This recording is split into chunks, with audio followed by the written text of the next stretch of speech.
Have you ever noticed that fear rarely arrives looking dramatic? Most of the time it doesn't announce itself. It whispers, "Don't say anything. Don't apply. Don't make the call. What if you fail? What if people laugh? What if you're not good enough?" And because those whispers sound so reasonable, we often believe them. Not for a day, sometimes for years.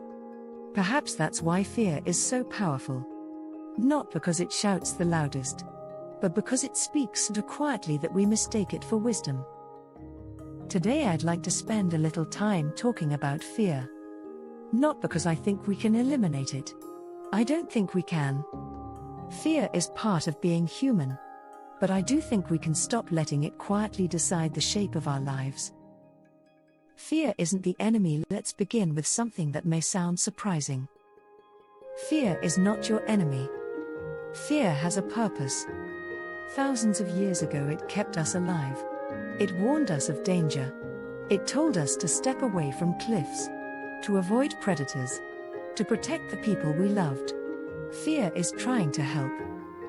The problem is, our minds often struggle to tell the difference between physical danger and emotional discomfort.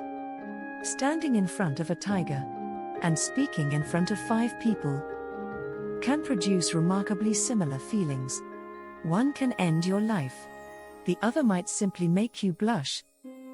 Yet fear reacts to both. Which means, sometimes fear is protecting us from the very life we're trying to build. The quiet cost of fear. I don't think fear usually ruins lives overnight. I think it shrinks them. Quietly. One decision at a time. You don't apply for the job. You don't ask the question. You don't tell someone how you feel. You don't book the trip. You don't begin writing the book. You don't learn the language because you're embarrassed you'll make mistakes. Each decision feels small. Reasonable, even. But years later, those small moments have become a life. Not because you chose them, because fear chose them for you. And perhaps that's what fear steals first. Not our happiness, our possibilities. The fear of not being enough, if we're honest. Many of our fears share the same root. The fear that somehow, we're not enough. Not clever enough. Not successful enough. Not attractive enough. Not confident enough. Not worthy enough. Modern life has a way of feeding these fears. Every day we're shown people who appear happier, wealthier, more successful, more certain. It's easy to believe everyone else has figured life out. The truth, most people are carrying fears you'll never see. The confident person fears failure. The successful person fears losing everything. The outgoing person fears rejection. The strong person fears asking for help. Fear doesn't discriminate, it simply changes its clothes. Courage isn't the absence of fear. One of the biggest misunderstandings about courage is believing courageous people don't feel afraid. I don't think that's true. I think courage usually looks much quieter. It sounds like this: I'm scared, but I'm going anyway. I'm nervous, but I'm going to make the call. I don't know if I'll succeed, but I'd rather try than always wonder. Perhaps courage has never been about eliminating fear. Perhaps courage is simply refusing to let fear make every decision. Small steps change lives. We often think changing our lives requires one huge act of bravery. I don't think it does. Most lives change because of small decisions. One conversation. One application. One apology. One walk. One lesson. One beginning. Small steps rarely feel impressive. Until one day, you look behind you and realize you've traveled further than you ever imagined.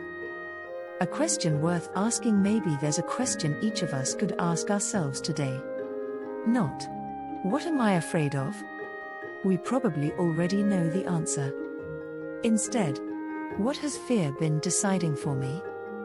Has it decided where you live? who you spend time with, what dreams you've quietly put away. Has it convinced you that it's too late? That you're too old? That you've missed your chance? If so, perhaps today isn't about making a huge change. Perhaps it's simply about noticing where fear has been holding the pen. Because once you notice, you can begin writing again.